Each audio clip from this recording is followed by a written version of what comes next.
आती है। कुछ ऐसा ही इनके साथ हुआ है। ये चाहते थे कि दुनिया इन्हें मिस्टर पीस प्रेसिडेंट के नाम से याद रखे, इस तरह से याद रखे कि आप युद्ध कराने वाले नहीं, युद्ध रुकाने वाले हैं। फिर चाहे इन्होंने पूरी दुनिया में भारत पाकिस्तान के नाम पर खूब झूठ उंडेला हो, लेकिन उसके बावजूद भी फिलहाल ये कुछ ऐसा करने में कामयाब हो गए हैं जिसके चलते इन्हें भर भर के बधाइयां मिल रही हैं। जी हां साथियों, फिलहाल इन्हें ये तस्वीरें बधाइयां गाकर सुना रही हैं। आपके सामने कुछ वीडियोस हैं जो कि गाजा पट्टी से हैं, जहां पर लोग अपने साथ पैलेस्टाइन का फ्लैग लेकर के सड़कों पर जश्न मना रहे हैं, इस बात की खुशियां मना रहे हैं कि फाइनली ट्रंप ने कुछ कंसिडरेबल कर दिया है। तो क्या केवल गाजा के लिए किया है? इस बात को और समझें तो ये तस्वीरें और देखिए जो इजराइल से हैं। इजराइल में बंधकों के परिवारजन खुशियां मनाकर एक दूसरे को बधाइयां दे रहे हैं, और ये सारी बधाइयां मिलकर के जा रही हैं ट्रंप के पास, क्योंकि ट्रंप ने इजराइल और गाजा के बीच में जो 20 सूत्रीय शांति प्रस्ताव था, उसमें से कुछ शर्तों को मनवाने वाला फेज 1 एक्टिवेट करवा दिया है। जो उन्होंने 20 महासूत्रीय मांगे मांगी थी कि गाजा को इजराइल के साथ रहते हुए इन 20 मांगों को मानना होगा, यानी हमास को मानना होगा, उनमें से कुछ बातें फिलहाल के लिए लागू हो गई हैं, और ये सब बातें हुई हैं इजिप्ट में बैठकर। इजिप्ट के अंदर गाजा और इजराइल के बीच में हुए मध्यस्थता प्रस्ताव में शुरुआती तौर में जो शांति बनी, उसके चलते गाजा इजराइल के बंधकों को रिलीज कर देगा। इसके बदले में इजराइल गाजा से अपनी सेनाएं हटा लेगा। यह जैसे ही बात बाहर निकलकर आती है, ना केवल गाजा और इजराइल में खुशियों की लहर ले आती है, लोग सड़कों पर उतरकर खुशी मनाने लगते हैं। गाजा में खुशी इस बात की थी कि अब इजरायली सेना निकलकर यहां से चली जाएगी।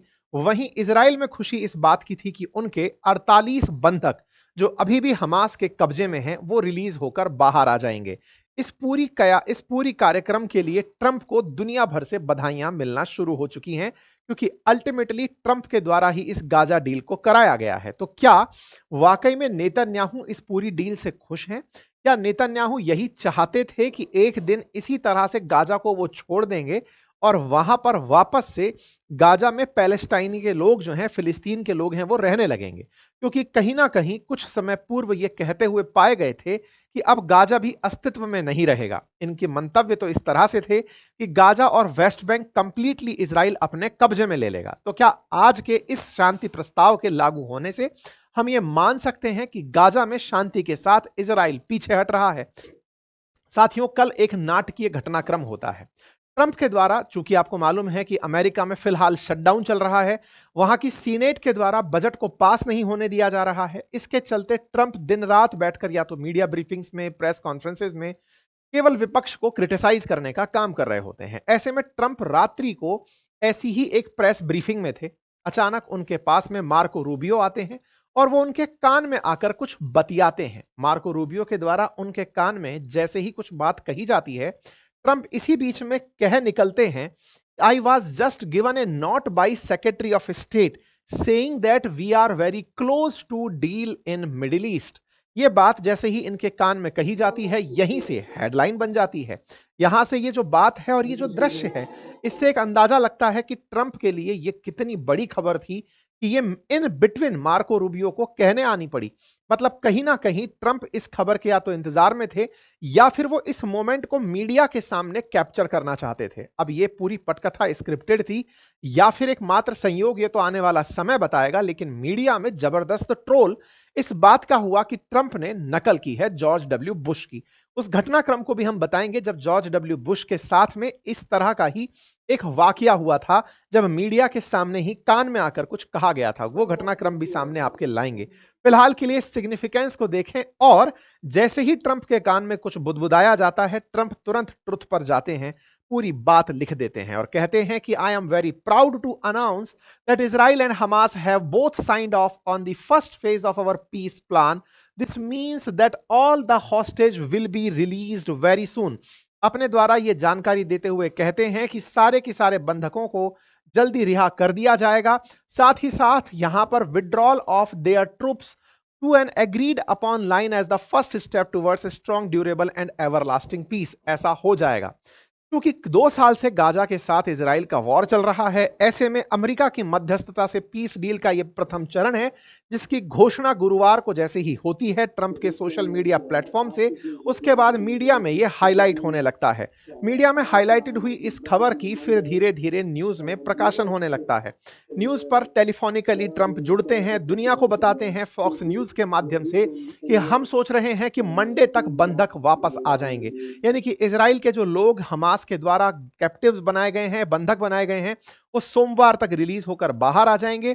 साथ में ये बोलते हैं कि it has really been an amazing period of time, so great for Israel, so great for Muslims, for the Arab countries and so great for this country in that we could be involve in making a deal like this happen.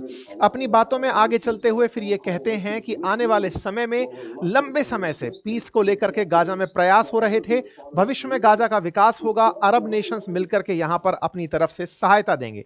पूरी दुनिया को यह घटनाक्रम नजदीक लेकर आया है। Netanyahu को मैंने यही समझाया था कि आप पूरी दुनिया से नहीं लड़ सकते, इस वजह से वो इस पीस के लिए तैयार हुए हैं। कुल मिलाकर के नेतन्याहू को जब ट्रंप ने मिलकर के समझाया था, जिस पूरी कहानी को मैंने आपको बताया था कि कतर पर मारना जो बम था वो एक स्ट्रेटजी था इजराइल की, जो कि ट्रंप के कहने पर की गई थी। कतर के बुलावे पे सारे देश इकट्ठा हुए, ट्रंप के सामने हाजिर हुए और इस पीस डील के लिए तैयार हुए। इंटरेस्टिंग बात यही है, ये बात तो बहुत पहले भी दोनों देशों गाजा और हमास के बीच में, हमास और इजराइल के बीच में कतर की मध्यस्थता से भी तो यही सब तय हो रहा था।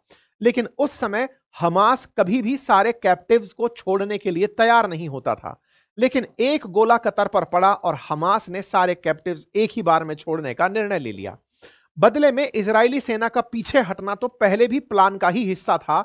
इन लोगों के बीच में इतने सारे बंधक जो बनाए गए थे, उनकी रिहाई जिस तरह से होती आई है, उन सारी रिहाई में यही तो सबसे इंपॉर्टेंट था कि आगे इसी तरह से आगे बढ़ना है। लेकिन जैसे ही कतर को मध्यस्थता लायक नहीं छोड़ा गया, ईरान को पूरी तरह से बोलने से चुप करा दिया गया, तो केवल एक ही विकल्प बचा था कि सारे मुस्लिम वर्ल्ड जाकर, कंट्री जाकर के ट्रंप से कहें कि अब आप इस मामले को सेटल कराइए। मामला सेटल हुआ। इजिप्ट की मध्यस्थता में ये सारे काम हुए, क्योंकि इजिप्ट के अंदर ही दोनों पार्टी आपस में बैठी और परिणाम स्वरूप आपके सामने ये चीजें निकल कर आई। ट्रंप ने दुनिया को बताया कि ये ऐसा हो रहा है। मैं फिर से ये घटनाक्रम दिखा देता हूं। जब ये अपनी किसी प्रेस कॉन्फ्रेंस में थे और आकर के मार्को रूबियो इनके कान में कुछ बोलते हैं और साथ में एक पर्ची सौंपते हैं। आप यहां पर अगर देखें तो यहां पर एक पर्ची है, ये पर्ची इनको सौंपी जाती है और इस पर्ची में लिखा होता है कि आप जल्दी से जाकर के इस बात को ट्रुथ पर बता दीजिए। ये जल्दी से जाते हैं, ट्रुथ पर बताते हैं। ये सारी की सारी कवरेज है उस समय की। रात बज रहे थे 2:37 और 2:37 के बाद में ये ट्रुथ पे पहुंचते हैं 4:21 पर। ये अपनी बात को लिख देते हैं कि मैं एम वेरी मच प्राउड कि हम इजराइल के साथ और हमास के साथ में समझौता कराने जा रहे हैं। और इस बात को फिर व्हाइट हाउस के हैंडल पर डाला जाता है। अपनी तारीफ में ट्रंप 2 शब्द लिखते हैं और इसी बीच में तस्वीर का एक फेज निकल कर आ जाता है कुछ इस तरह से, और लिखा जाता है आइकॉनिक। आइकॉनिक इसलिए क्योंकि यह तस्वीर किसी बहुत बड़ी घटना को बता रही है कि राष्ट्रपति के लिए कुछ बहुत ज्यादा जरूरी था। जब यह बहुत ज्यादा जरूरी की बात आती है तो कुछ ऐसा ही हुआ था जॉर्ज डब्ल्यू बुश के साथ, जब वो किसी स्कूल की विजिट पर गए हुए थे और उनके पास आकर के उनके एनएसए ने कान में बताया था कि सर हमारे ऊपर 9/11 का हमला हो गया है। ये नेटफ्लिक्स पर एक वेब सीरीज भी है जिसमें इस पूरे घटनाक्रम को दिखाया गया है कि ये कैसे हुआ था। उसमें कुछ ओरिजिनल फुटेजेस का यूज किया गया है। इंटरेस्टिंग और बहुत ही देखने योग्य बात यह है कि जब अमेरिका पर 9/11 आतंकी हमला हुआ, बुश उस समय बच्चों के बीच में थे। उनके ऊपर हुए इस हमले में हजारों अमेरिकियों को क्षति हुई थी। ऐसे में बुश के चेहरे पर कोई शिकन नहीं आई थी। लीडर्स के अंदर किस तरह की स्थिरता होती है, अगर ये देखना हो तो ये मैंने नेटफ्लिक्स के अंदर एक वेब सीरीज में देखा था। और सही में बुश बिल्कुल हिले नहीं, वो बच्चों के बीच में प्रेजेंट रहे। बहुत आराम से वो पूरा फंक्शन उन्होंने अटेंड किया और फिर वहां से निकलकर तुरंत अपने वॉर रूम में पहुंचे। मतलब ये पूरा वो कालखंड था जिसको उस समय आइकॉनिक माना गया था कि किसी राष्ट्रपति को इंपॉर्टेंट सूचना दी जाती है तो वो कैसे मायने रखती है। ट्रंप के साथ भी यही दोहराया गया। यहां पर इस तरह से इनके कान में बताया गया तो मीम्स बनने शुरू हुए कि क्या एप्स्टाइन फाइल के बारे में कुछ बताया जा रहा है। लोग इनसे मजे लेने लगे कि आपने वॉर एंड होने की सूचना ऐसे पाई है, ये वॉर शुरू होने की सूचना ऐसे पाए थे। दोनों तरफ के खेमे एक्टिवेट हो गए। एनीवे, कुल मिलाकर जब शांति की बात है तो ट्रंप इस क्रेडिट के हकदार भी हैं, क्योंकि पूरी पटकथा उन्होंने ही रची थी। तो दुनिया नहीं देख पा रही, जिसे हम बार बार आपके सामने रख रहे हैं, वो ये कि गाजा ने इसमें अपना बहुत बड़ा स्टेक खो दिया है। इजरायली डिफेंस फोर्सेस अभी भी वहां से नहीं निकलेंगी, चाहे ट्रंप इस पीस प्लान के माध्यम से दुनिया को यह कह रहे हो कि इजराइल वहां से बाहर आ रहा है। इजराइल सही मायने में गाजा के बहुत बड़े क्षेत्र को अब इजरायली डिफेंस फोर्सेस की नाकेबंदियों से कवर करेगा। वहीं दूसरी तरफ गाजा रिकंस्ट्रक्शन के नाम पर अरब वर्ल्ड के देशों से ट्रंप पैसे लगवाएंगे और गाजा रिकंस्ट्रक्शन अमेरिकी राष्ट्रपति की देखरेख में होगा, यानी कि हमास अब वहां किसी काम का नहीं बचेगा, यानी कि गाजा और ज्यादा अब इजराइल बन जाएगा। खैर, फिलहाल के लिए गाजा में जो बचे हुए लोग हैं उन्होंने कुछ इस तरह से खुशियां मनाई, क्योंकि वहां इंटरनेट नहीं है तो लोगों को चिल्ला चिल्लाकर अवेयरनेस दी गई कि पीस डील हो गई है। जैसे ही यह बात बाहर निकली, गाजा में जो लोग हैं वो सड़कों पर उतर आए और उन्होंने कुछ इस तरह से इस बात की खुशियां मनाई कि अब हमारे ऊपर कोई बम आकर नहीं गिरेगा। इसी बीच में अल जजीरा के अंदर रिपोर्ट कर रहे एक पत्रकार, जो कि पिछले लगभग 1.5-2 साल से रिपोर्टिंग कर रहे हैं, उन्होंने अपने ऊपर लगा हुआ जो हैट था वो हटाया, अपने साथ पहनी हुई वो जैकेट हटाई जो गोलियों से बचने के लिए थी। यह अपने आप में एक सिंबॉलिक प्रेजेंटेशन था कि प्रेस भी यहां पर गोलियों से बचने के लिए रिपोर्टिंग कर रही थी, गोलियों से बचते हुए रिपोर्टिंग कर रही थी। अल जजीरा की रिपोर्टिंग से परेशान होकर इजराइल ने अल जजीरा की रिपोर्टिंग ही अपने देश में बैन कर दी थी। अल जजीरा कतर का न्यूज चैनल है, लेकिन गाजा की रिपोर्टिंग पूरे वर्ल्ड में इसने बहुत ही मतलब गाजा के ही केस को बताने के लिए पूरी दुनिया के लिए एक मात्र सोर्स बनकर के उभर के की। इसकी ही खबरें पूरी दुनिया के अंदर देखी और सुनी गई। मेजरली इसने अपनी हर खबर वहां से निकाल कर दी है। तो लोगों में देख सकते हैं कि इस रिपोर्टर के प्रति कितना सम्मान है। यहां गाजा के लोगों ने इसे अपने कंधे पर उठा लिया कि तुमने हमारी बातें दुनिया को बताई हैं, और इस प्रकार से ये एक पीस का इजहार था कि इन्होंने अपने ऊपर से हैट हटा दिया है। वहीं दूसरी तरफ अगर देखें तो इजराइल के लोगों ने भी कैसे इसकी खुशियां मनाई, इसके लिए आप हॉवर्ड लुटनिक को देख सकते हैं। लुटनिक उन इजरायली परिवारों के साथ थे जो परिवार अपनों के लिए अमेरिका आए हुए थे, क्योंकि वो लोग हॉस्टेज हैं। उनके कुछ परिवारजन जिन्हें बंधक बनाकर हमास ने रखा हुआ है, उनके परिवारजनों से लुटनिक मिले और उस मिलकर के ट्रंप को फोन मिलाया और फोन मिलाकर के ट्रंप को इन सब से धन्यवाद बुलवाया कि हम आपके प्रति बहुत ही कृतार्थ हैं, आपकी वजह से सब ये हुआ है। असल में ब्रिंग दैम होम नाउ नाम से इजराइल के जो हॉस्टेजेस हैं, जो बंधक बनाए हुए लोग हैं हमास के द्वारा, उनके द्वारा एक पेज चलाया जाता है, एक संगठन चलाया जाता है। इसमें अभी तक 48 हॉस्टेजेस ऐसे हैं जो गाजा में हैं। उनके बारे में पूरी दुनिया में अवेयरनेस फैलाई जाती है। ये पूरा एक संगठन बन चुका है जो लगातार प्रयास कर रहा है कि बंधकों को वापस कैसे लाया जाए। इनके ही संगठित प्रयास से सरकार पर दबाव बना, इनके संगठित प्रयास से अमेरिका ने इस बात को कंसीडर किया। परिणाम यह निकला कि जब ट्रंप ने कहा कि आपके बंधक सोमवार तक वापस आ जाएंगे, आपके सब लोग वापस आ जाएंगे। बड़ा सवाल यह है कि क्या 48 के 48 जिंदा हैं?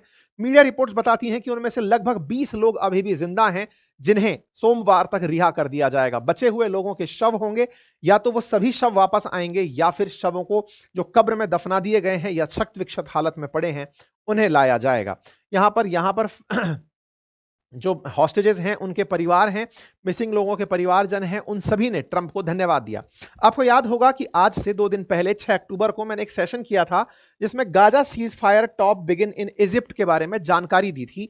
ये उसी गाजा के उसी इजिप्ट के अंदर हुई बातचीत का नतीजा है। असल मायने में मिस्र के अंदर 8 अक्टूबर को हमास और इजराइल के बीच में बातचीत होना शुरू हुई, जहां तय हुआ 72 घंटे की बातचीत में कि 2000 फिलिस्तीनी कैदियों के बदले जीवित इजरायली बंधकों को छोड़ा जाएगा। लगभग 1700 इजरायली बंधक जो इजराइल ने फिलिस्तीनियों को बंधक बना रखा है वो छोड़े जाएंगे। बदले में यहां से 20 इजराइलियों को हमास छोड़ेगा जीवित अवस्था में। यह इजराइल और हमास के बीच में इस तरह का नेगोशिएशन मिस्र के अंदर हुआ। यह अगेन वो वाली बात है जिस पर हो सकता है पाकिस्तान में जश्न इस तरह से मनाया जाए कि देखिए 20 के बदले 1700 फिलिस्तीनी छूट रहे हैं। लेकिन इस बात को ऐसे भी समझा जा सकता है कि उनके एक की जो वैल्यू है वो लगभग 60 फिलिस्तीनियों के बराबर है। ये समझने 60 क्या 90 फिलिस्तीनियों के बराबर है। इस तरह से आप कैलकुलेट कर सकते हैं। खैर, फिलहाल के लिए दोनों के बीच की मध्यस्थता होती है। अमेरिका के प्रयासों से मिस्र, कतर और तुर्की बैठ करके, इजिप्ट, तुर्की और कतर बैठ करके इन दोनों के बीच मध्यस्थता कराते हैं। बात बनकर आती है कैप्टिव्स की रिहाइयों की बात आती है। कहा जाता है कि इजराइल अपनी फोर्सेस पीछे ले लेगा। कहां तक ले लेगा? तो याद करिए, जब नेतन्याहू गए थे ट्रंप से मिलने, तो उन्होंने ये पूरा प्लान बताया था कि जैसे ही कैप्टिव्स हटेंगे हम अपनी सेना को पीछे ले लेंगे। तो पीछे लेकर के कहां तक लेंगे, बस असली खेला इसी में है। गाजा से जब इजराइल की सेना वापस हटेगी तो वो जितने भी इनके, चाहे फिलाडेल्फिया कॉरिडोर है या राफा, यहां पर सब जगह इजरायली फोर्सेस खड़ी हो जाएंगी। तो एक तरीके से समुद्र के अंदर तो गाजा के बाहर इजरायली सेना ने पिछले 16 साल से ब्लॉकेड किया हुआ है। अब राफा और उसके अलावा जो जगह हैं, चाहे फिलाडेल्फिया, उन सभी जगह पर आगे आने वाले समय में ब्लॉकेड हो जाएगा। यानी कि ये पूरा पूरा क्षेत्र इजरायली फोर्सेस के कब्जे में होगा।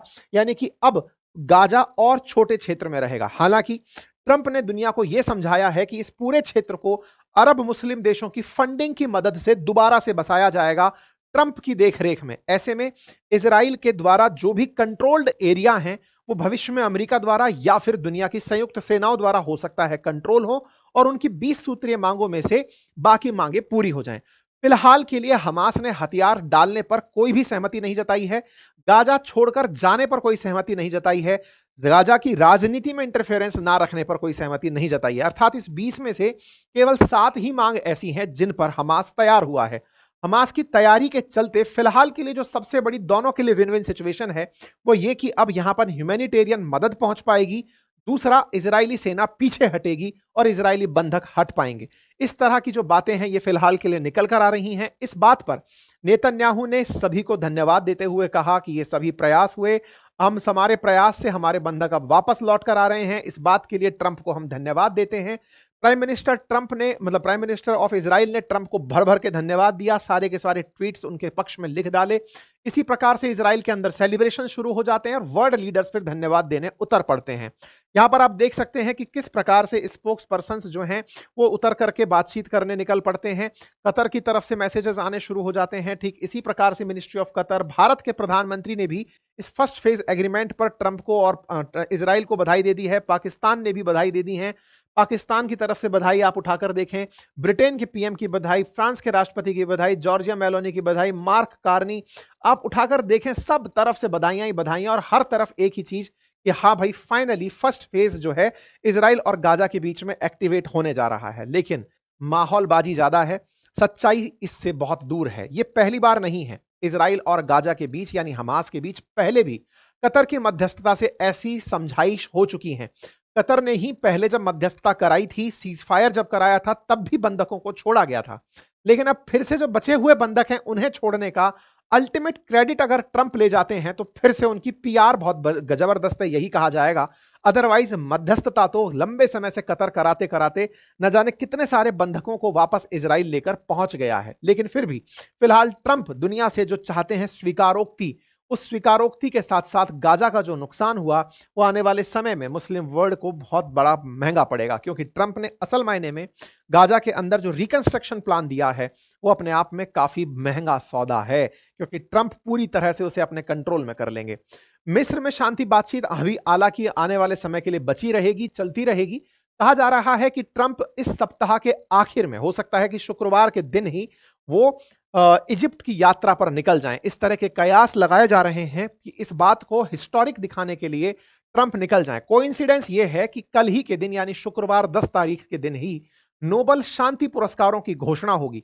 ऐसे में ट्रंप जब दुनिया के बीच में गाजा, हमास और इजराइल के बीच शांति की बातें रख रहे होंगे, उसी समय पर नोबल पीस पुरस्कारों की घोषणा हो रही होगी।